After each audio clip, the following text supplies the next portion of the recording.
আগামী ৩১ জানুয়ারি শুরু হচ্ছে বিশ্ব ইজতেমার প্রথম পর্ব। এ উপলক্ষে টঙ্গীর তুরাগ নদের তীরে বিশ্ব ইজতেমা ময়দানে চলছে শেষ মুহূর্তের প্রস্তুতি।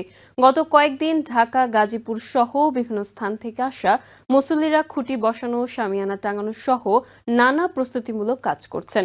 প্রস্তুত করা হচ্ছে বয়ানের মঞ্চ ও বিদেশি মেহমানদের জন্য নির্ধারিত বসার জায়গাও। এদিকে নিরাপত্তা নিশ্চিতে বসানো হয়েছে সিসি ক্যামেরা।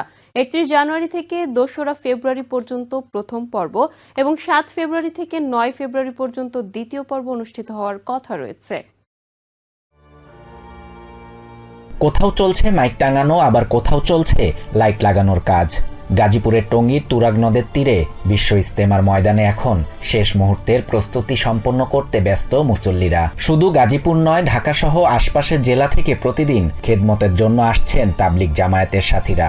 ১৬০ একর আয়তনের ময়দানের বড় অংশ জুড়েই টাঙানো হচ্ছে শামিয়ানা। ময়দানের একাংশে টিনের ছাউনি দিয়ে বিদেশি মেহমানদের থাকার ব্যবস্থা করা হচ্ছে।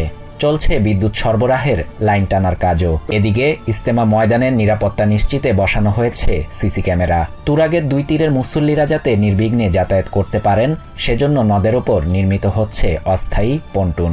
আর ইতোমধ্যেই ৮০%-এরও বেশি কাজ সম্পন্ন হয়েছে বলে জানান আয়োজন সংশ্লিষ্টরা। আগামী ৩১ জানুয়ারি থেকে শুরু হচ্ছে জুবায়েরপন্থীদের বিশ্ব ইজতেমার প্রথম পর্ব। শাহরিয়ার শাফাত, TVN24 নিউজ ডেস্ক।